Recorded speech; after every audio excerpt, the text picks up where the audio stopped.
semuanya, selamat siang. Kembali lagi pada acara RED Insight, di mana kita akan berdiskusi tentang isu-isu penting dari kacamata mahasiswa. Sebelumnya, perkenalkan, nama aku Fitri dari EP Angkatan 25 sebagai moderator pada diskusi pada pagi hari ini. Nah, aku di sini nggak sendiri nih, aku sama teman-teman aku. Boleh perkenalan dulu teman-teman? Halo semuanya, aku Evan dari EP24. Halo, aku Najwa dari EP24 juga. Halo, nama aku Rahman dari EP Angkatan 24. Halo, aku Nifrina dari EP Angkatan 25. Halo, aku Raffi dari EP24. Oke, salam kenal semuanya. Pada kesempatan kali ini, kita akan membahas topik yang cukup menarik dan juga relevan pada keadaan Indonesia pada saat ini, yaitu pendidikan atau program populer. Mana yang lebih diprioritaskan? Kita semua sering mendengar nggak sih bahwa pendidikan adalah fondasi utama bagi sebuah negara. Banyak orang mengatakan kalau negara itu ingin maju, maka yang diperkuat terlebih dahulu adalah kualitas pendidikan dan sumber daya manusianya. Namun, pada kondisi saat ini, banyak sekali muncul pertanyaan yang menarik nih teman-teman. Apakah pendidikan benar-benar diprioritaskan di Indonesia? Karena di sisi lain, saat ini juga sedang berlangsung program yang sangat populer, yaitu program makan bergizi gratis atau lebih sering kita dengar sebagai MBG, yaitu program dari pemerintah untuk memberikan makanan bergizi bagi siswa. Program seperti ini sebenarnya tujuannya sangat baik teman-teman. Namun kemudian itu di masyarakat itu muncul statement yang baru, yaitu apakah perhatian dan anggaran negara lebih banyak diarahkan pada program yang dampaknya bisa kita langsung rasakan di masyarakat dibandingkan dengan perbaikan sistem pendidikan yang sifatnya jangka panjang. Nah, dari sinilah muncul topik diskusi kita pada pagi hari ini nih teman-teman. Sebenarnya tuh Indonesia lebih memprioritaskan yang mana sih? Pendidikan sebagai fondasi pembangunan jangka panjang atau program-program populer seperti MBG yang manfaatnya bisa kita langsung rasakan. Nah, sebelum kita masuk ke topik yang lebih dalam nih teman-teman, kita bisa dengarkan paparan dulu nih dari teman-teman aku nih yang akan menjelaskan satu-satu dari inti permasalahan kita. Nah, yang pertama kita dengarkan dulu paparan dari Kak Najwa nih mengenai apa sih sebenarnya MBG itu. Pada Kak Najwa, dipersilakan. Hai, terima kasih Kak Fitri. Jadi teman-teman kita ulas dulu ya, apa sih sebenarnya MBG ini? Jadi MBG ini makan bergizi gratis, salah satu program pemerintahan kita, dan dimana itu sudah disinggung oleh Kak Fitri, sasarannya itu nggak cuma siswa Kak Fitri, tapi dari PAUD sampai ke SMA, dan juga ibu hamil, ibu menyusui, dan juga balita. Jadi kelompok rentan itu, yang disebut kelompok rentan itu berhak mendapatkan MBG. Nah, MBG ini dikelola oleh Badan Gizi Nasional. Lalu mekanismenya gimana sih? Mekanismenya melalui makan ini dimasak oleh SPPG. Kita kenal saat ini ya banyak pos-pos SPPG di sekitar kita, lalu didistribusikan langsung ke sekolah-sekolah. Lalu tapi program ini sedikit mengalami beberapa tantangan Kak, dari mulai pengawasan karena kan banyak isu-isu makanan basi sampai ke tangan siswa, sampai keracunan, itu kan sebuah hal yang krusial juga. Lalu di distribusinya karena cakupan wilayahnya sangat luas dan juga banyak, bayangin Kak, anak-anak dari PAUD sampai SMA itu semua dapat satu Indonesia. Itu distribusinya kan sangat luas sekali ya Kak.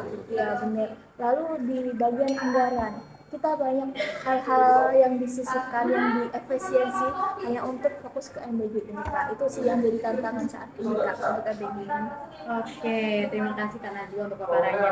Nah, teman-teman dari penjelasan tersebut itu kita tuh bisa tahu kalau program ini tuh upaya pemerintah untuk meningkatkan kualitas gizi di Indonesia, khususnya bagi anak sekolah maupun kelompok rentan. Namun di sisi program ini tuh dampaknya baik, dalam pelaksanaannya juga masih memerlukan berbagai evaluasi ya teman-teman. Nah, untuk memperdalam mengenai topik ini nih, mari kita dengarkan dulu paparan dari Kak Evan mengenai realita pendidikan yang terjadi di Indonesia itu sebenarnya seperti apa sih? Pada Kak Evan, dipersilakan. Oke, terima kasih Kak Fitri. Ini saya di sini mau menjelaskan dulu. Jadi sebelum kita menilai sebuah program, khususnya MBG, kita tuh perlu jujur melihat realita pendidikan yang ada di Indonesia. Kalau kita lihat realita hari ini, hampir seperempat penduduk Indonesia, sekitar 24,3% dari total penduduk di Indonesia ini, itu hampir semuanya itu belum pernah sekolah. Dan bahkan di tahun 2024, sekitar 6,8% itu mereka hanya lulus di perguruan tinggi, dan sisanya itu masih hanya lulusan SD, SMP atau bahkan SMA. Dan rata-rata dari kita ini masih tamat di SMP karena mereka tidak bisa melanjutkan ke jenjang selanjutnya. Kenapa mereka tidak bisa melanjutkan ke jenjang selanjutnya? Faktor utamanya ini di sini tuh ada faktor ekonomi, di mana 76% keluarga itu mengaku tidak mampu membiayai anak-anaknya untuk melanjutkan pendidikan mereka. Nah, dari sini kita bisa melihat ya, dari sisi kualitas dari sisi kualitas Indonesia juga berada di peringkat 68 dari 81 negara. Dengan skor matematiknya ini sangat rendah di angka 379, sedangkan literasinya di angka 371. Semuanya ini masih di bawah ambang batas, yaitu di angka 400. Nah, ada juga di ketimpangan antara kota dan desa ini memperburuk keadaan ini, di mana mayoritas guru di desa ini ngaku bahwa sekolah mereka ini kekurangan infrastruktur fisik, kayak misal bangunan layak, terus pencahayaan, hingga perangkat digital dan akses internet di pedesaan seperti itu. Nah, salah satu pukulan kerasnya juga di tengah semua persoalan hari ini itu adalah anggaran pendidikan yang sudah dipangkas dari MBG tadi. Kementerian Pendidikan Dasar dan Menengah ini mengalami pemangkasan sekitar 7,3 triliun, sedangkan Kementerian Pendidikan Tinggi itu dipangkas sekitar 14,3 triliun dari APBN di tahun 2025. Nah, adanya ketimpangan ini terus juga realita ini, kita ini perlu mempertimbangkan semuanya sebelum kita berbicara soal adanya nanti prioritas anggaran gitu Kak. Oke, terima kasih Kak Evan atas pemaparannya. Jadi teman-teman, dari pemaparan Kak Evan tadi kita tuh tahu kondisi pendidikan di Indonesia tuh aslinya tuh gimana sih. Di Indonesia tuh menghadapi berbagai tantangan yang menyebabkan kualitas pendidikan di Indonesia itu masih tertinggal dibandingkan negara lain. Di sisi itu, di tengah persoalan yang sangat konflik itu ya Kak, sangat susah itu, anggaran pendidikan malah dipangkas untuk dari APBN 2025. Nah, dari hal tersebut yang memunculkan pertanyaan teman-teman, di tengah berbagai kebutuhan pembangunan, sebenarnya sejauh mana sih pendidikan benar-benar menjadi prioritas negara kita? Nah, untuk dalam kondisi ini, kaitannya dengan prioritas program pemerintah, mari kita dengarkan pemaparan yang selanjutnya dari Kak Raffi nih mengenai perbandingan prioritas antara pendidikan dan MBG. Kepada Kak Raffi, kami persilakan. Oke, terima kasih Kak Fitri. Jadi kita bisa belajar dari negara lain ya. Kasus pertama kita bisa lihat dari Brazil. Brazil ini punya program namanya Bolsa Familia, di mana program ini dibentuk oleh pemerintah untuk mengentaskan kemiskinan. Jadi Brazil ini memang ya masalahnya serupa dengan Indonesia, kemiskinannya tinggi, pendidikan tidak merata. Tapi mereka milih pendekatan yang berbeda. Mereka bikin program ini dengan cara transfer langsung uang tunai ke masyarakat miskin. Dengan catatan anak-anak mereka itu harus berangkat sekolah dengan kehadiran minimal tertentu, kemudian juga rajin periksa kesehatan. Jadi pemerintah tidak langsung menyebarkan makanan secara masif. Program ini tuh udah ada di Brazil dari tahun 2003 dan udah terbukti dampaknya. Program ini bisa menurunkan angka putus sekolah secara drastis, bisa menurunkan stunting, dan yang paling penting kualitas guru dan sekolah itu masih terjaga karena anggarannya tidak diotak-atik ke logistik lainnya. Kemudian kasus kedua kita bisa lihat dari Indonesia, tepatnya di Kabupaten Ngada, Pulau Flores NTT. Jadi di awal tahun 2026 ini ada seorang siswa SD yang mengakhiri hidupnya karena keluarganya tidak mampu membeli buku dan alat tulis, padahal harganya nggak nyampe 10.000. Di saat yang bersamaan pemerintah ini mengalokasikan 334 triliun untuk MBG. Ini kan bukan angka yang kecil ya. Dan sebagian sumber dari MBG ini juga dilihat dipotong tuh dari anggaran-anggaran pendidikan, kayak dari Kementerian Pendidikan SD, Pendidikan Dasar dan Menengah, Kementerian Pendidikan Tinggi. Jadi kalau kita melihat perdebatan antara MBG dengan pendidikan itu sebenarnya bukan masalah makanan bergizi itu penting atau enggak, karena jawabannya pasti penting.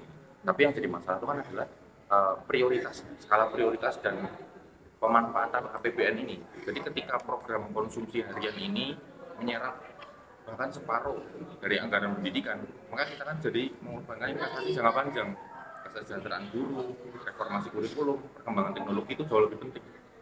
Jadi kayak gitu Kak. Oke, terima kasih Kak Raffi untuk pemaparannya nih. Nah, dari pemaparan Kak Raffi itu kita tuh bisa tahu guys, bahwa perdebatan mengenai MBG dan pendidikan itu sebenarnya bukan bagian mana sih yang lebih penting? Karena keduanya sama-sama memiliki tujuan yang baik ya Kak Raffi ya. Betul. Namun yang menjadi perhatian di sini tuh adalah negara tuh bagaimana menentukan skala prioritas dalam penggunaan anggarannya. Nah selanjutnya kita akan mendengarkan paparan dari Kak Rama nih mengenai kritik dan saran untuk pemerintah dari kacamata kita sebagai mahasiswa. Nah kepada Kak Rama nih boleh dipaparkan. Oke, terima kasih. Sebelumnya terima kasih atas moderator ya. Terima kasih moderator atas waktunya yang sudah disampaikan tadi juga ya terkait kritik dan saran yang akan disampaikan oleh saya. Yang pertama tentunya tadi kan sudah disinggung juga di awal oleh Kak Najwa tentang apa itu MBG, terus Kak Evan juga menjelaskan tentang realita pendidikan yang ada di Indonesia. Kemudian juga tadi disampaikan oleh Kak Raffi terkait study case ya, compare antara MBG yang ada di Indonesia dengan MBG yang ada di negara lain, yaitu negara Brazil gitu. Untuk kritik pertama tentunya, yang pertama adalah target penerima terlalu luas. Yang kedua itu tidak menyentuh akar masalah. Yang ketiga itu ada risiko korupsi dan kebocoran anggaran. Dan yang keempat itu ada reformasi pendidikan lain yang menjadi tergeser. Oke, teman-teman nih, yang untuk kritik pertama itu ada target penerima terlalu luas. Tadi juga sudah sempat disinggung oleh Kak Najwa gitu ya di awal mengenai penerima dari MBG ini sangat luas, tentunya dari anak-anak SD, SMP, SMA, bahkan usia-usia balita hingga ibu hamil pun masih menjadi penerima atau sasaran penerima MBG ini sendiri. Tapi menurut kami sendiri dari kacamata mahasiswa nih, MBG itu masih dinilai kurang efektif ternyata karena kurang tepat sasaran gitu ya. Karena menurut kami sendiri dari MBG ini sebagian besar penerimanya adalah berasal dari golongan yang cukup mampu secara finansial. Sedangkan yang seharusnya itu MBG difokuskan ke anak-anak miskin yang masih cukup krusial untuk mengakses gizi mereka. Jadi menurut kami memang MBG masih dinilai kurang tepat karena dari sisi penerima sendiri, anak-anak itu berasal dari golongan yang mampu. Sedangkan kalau kita lirik gitu ya, orang-orang yang cukup mampu secara finansial seharusnya mereka mampu dalam mengakses makanan yang bergizi. Orang tuanya mampu untuk menyediakan makanan-makanan yang bergizi untuk anak-anaknya. Sedangkan kalau kita fokus ke anak-anak miskin, selain dari efisiensi anggaran sendiri, kita bisa lebih fokus untuk perbaikan gizi tadi. Karena memang di awal kampanye Presiden kita sendiri juga menyampaikan bahwa makanan bergizi gratis ini dimaksudkan untuk perbaikan gizi anak bangsa, perbaikan stunting, dan lain-lain. Kemudian juga seharusnya yang ditawarkan solusinya antara lain tadi fokus ke anak-anak miskin, kemudian fokus ke daerah-daerah yang memiliki angka stunting tertinggi.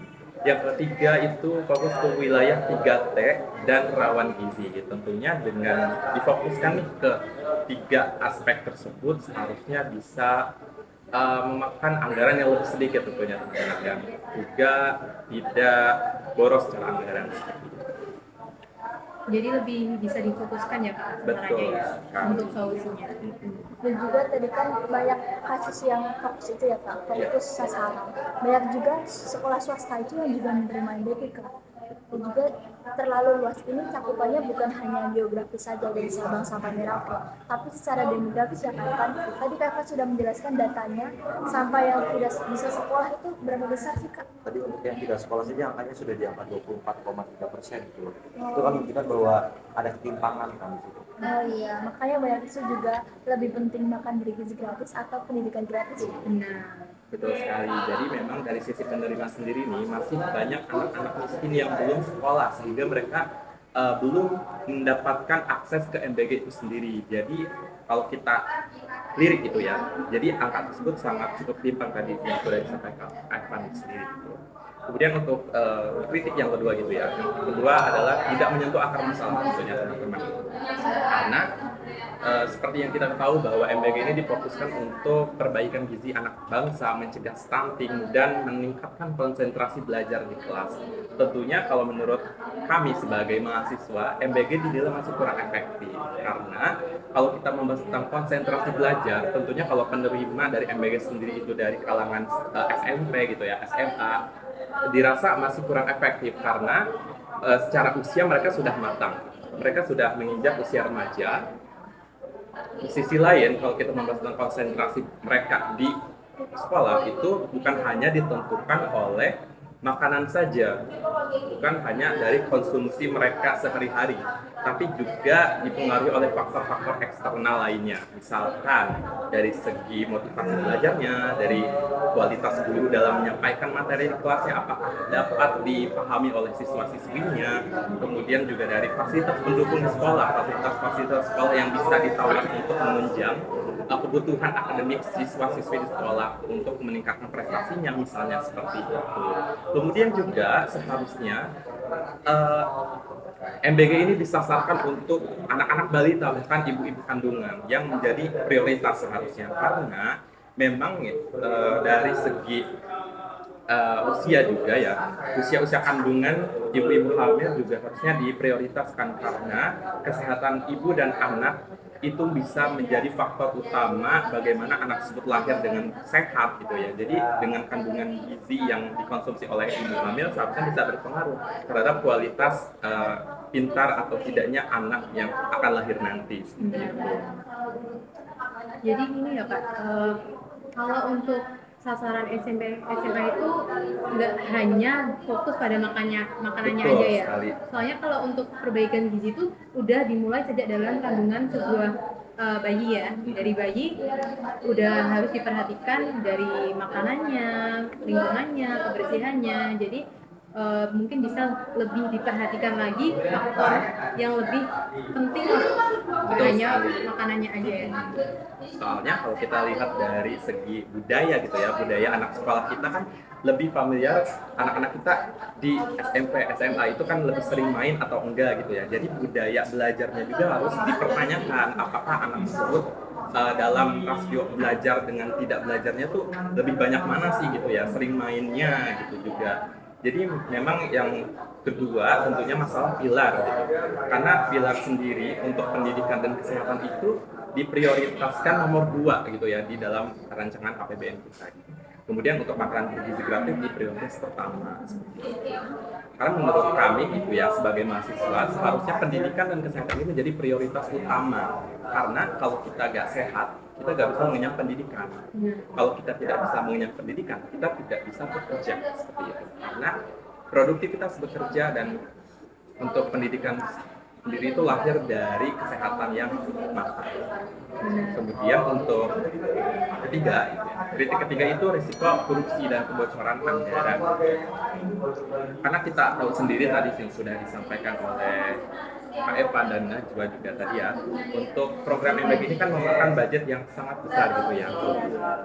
Karena ya 44% juga dana untuk anggaran MBG ini dipotong dari proporsi pos-pos penerimaan yang lain gitu ya di dalam APBN kita, khususnya dari pendidikan. Di pendidikan sendiri untuk pos pendidikan di dalam APBN 2006 itu sekitar 700 triliun. Sedangkan untuk sasaran MBG mengambil sekitar 335 triliun, di mana itu sangat lebih besar daripada anggaran di tahun 2025 di angka 71 triliun seperti itu. Jadi memang secara pagu gitu, pagu anggaran BGN ini menjadi lembaga yang paling besar memakan anggaran APBN di tahun 2026.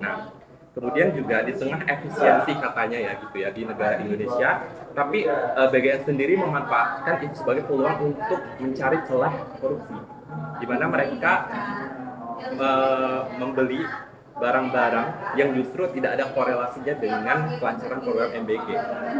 Itu hanya sekedar memaksimalkan kepuasan sendiri gitu ya. Jadi ada celah korupsi gitu. Jadi rawan sekali dengan yang namanya korupsi.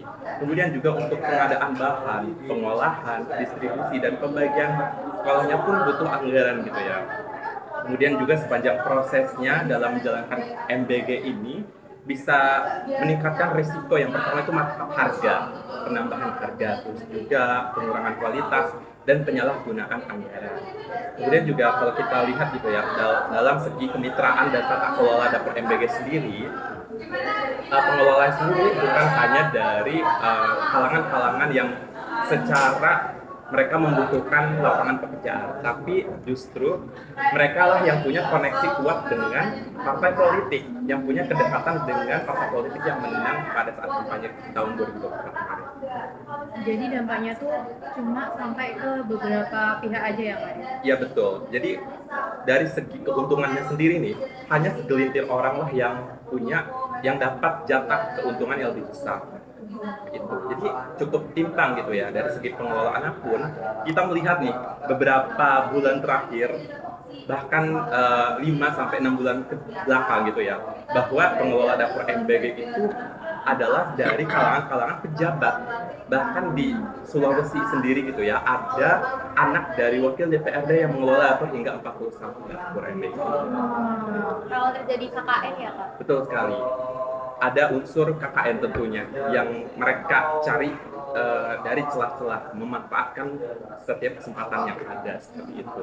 Kemudian juga dari pengelolaan dapur MBG kita melihat bahwa polisi bahkan militer, tentara kita mengelola dapur MBG. Jadi fokusnya tuh udah mulai keluar jalur ya Kak? Betul Ya? sekali. Mereka secara peran dan tugasnya sendiri di negara Indonesia fokusnya harusnya untuk mengayomi masyarakat, untuk polisi gitu ya, untuk militer mereka seharusnya fokus ke keamanan negara, tapi mereka malah rangkap jabatan untuk mengelola dapur.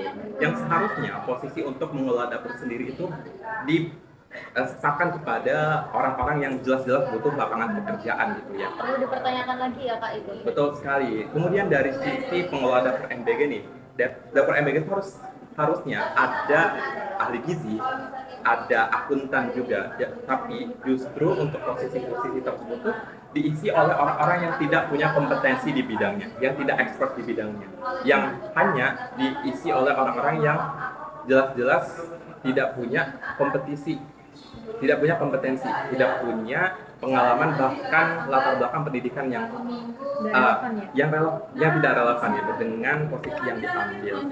Seperti itu. Akibatnya apa? Tata kelola dari MBG itu sendiri kurang efektif dan dinilai merugikan negara dari sisi beban fiskal.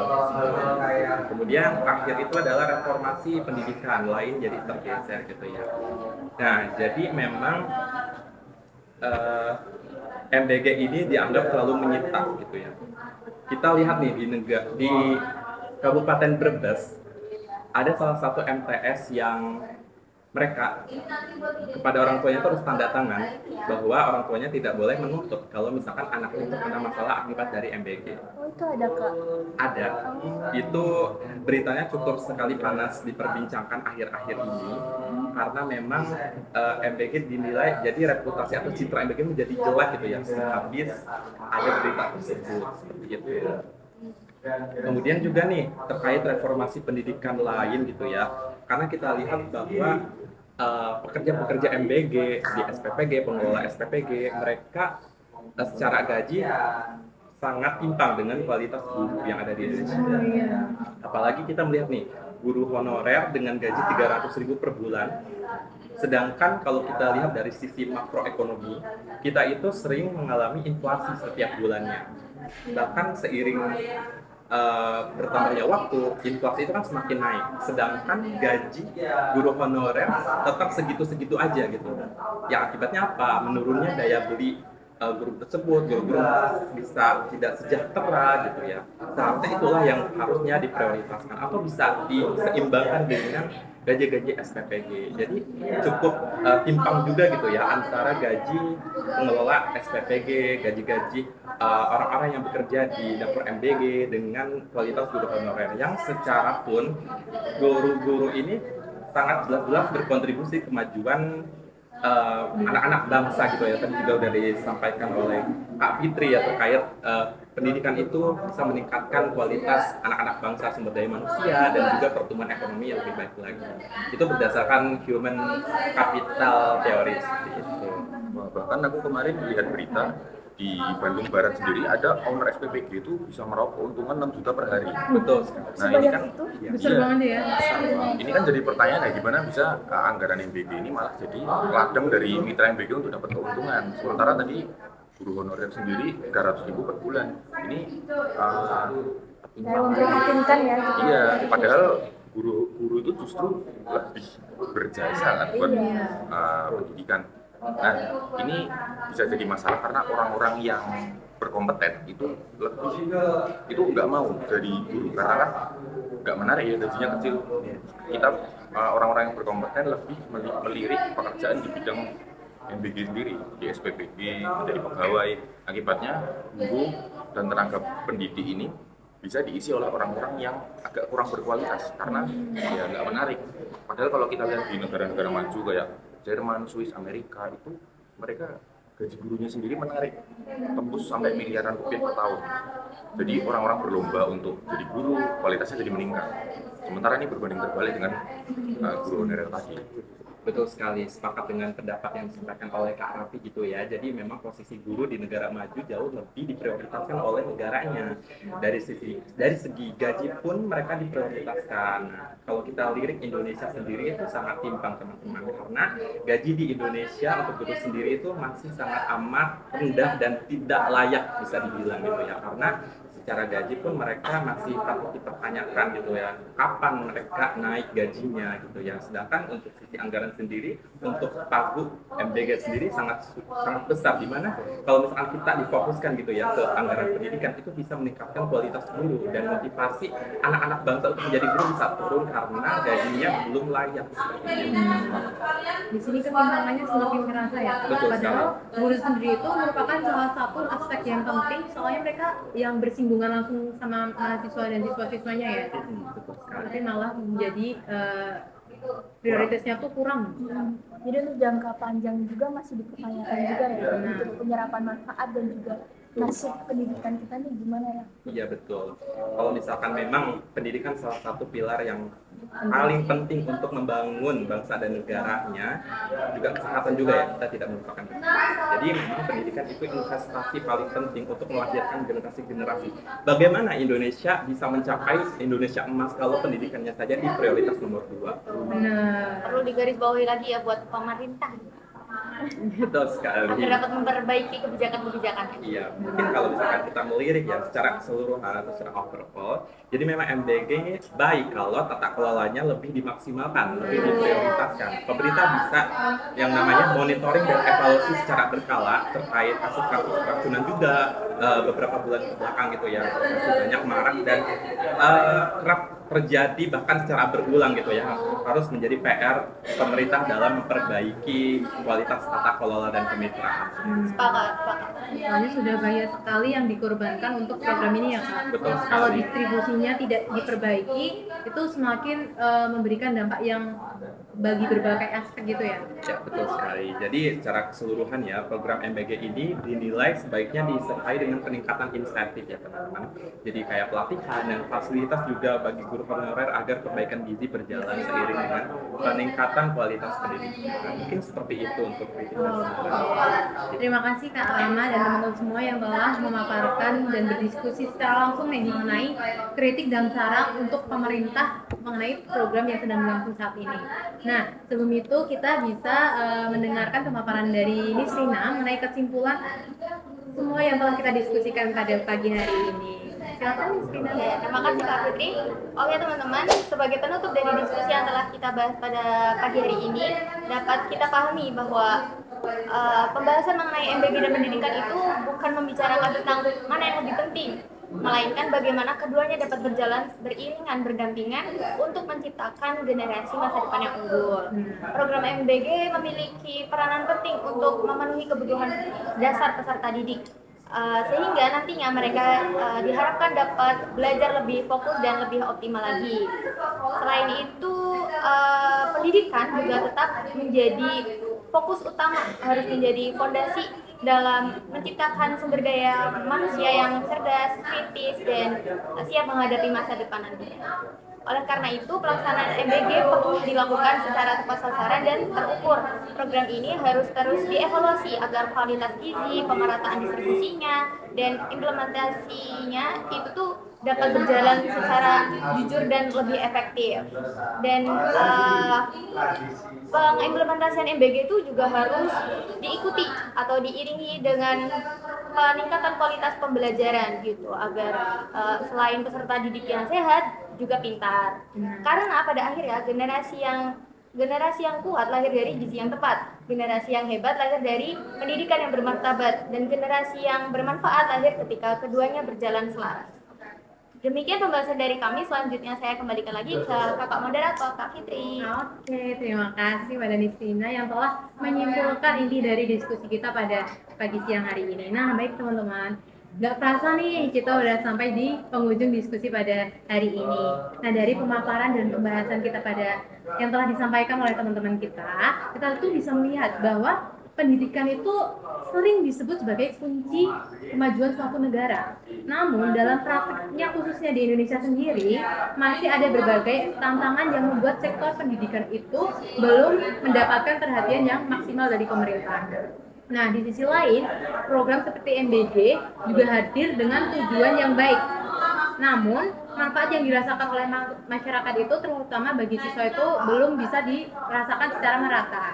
Karena itu, mungkin pertanyaannya bukan hanya program mana sih yang lebih penting, tetapi bagaimana negara bisa menyeimbangkan antara kebutuhan jangka pendek dan pembangunan jangka panjang. Oke teman-teman, semoga diskusi hari ini dapat membuka sudut pandang kita mengenai bahwa pembangunan itu tidak hanya program yang cepat terlihat hasilnya, tetapi investasi besar untuk dampak yang lebih luas, lebih panjang ke depannya. Oke, saya mengucapkan terima kasih nih pada teman-teman atas pemaparan, atas diskusi kita pada pagi hari ini. Terima kasih juga kepada semua teman-teman yang udah menonton. Saya sebagai moderator, mohon maaf apabila selama memandu acara terdapat kekurangan. Akhir kata terima kasih atas perhatian teman-teman semuanya. Sampai jumpa pada diskusi berikutnya. Bye-bye.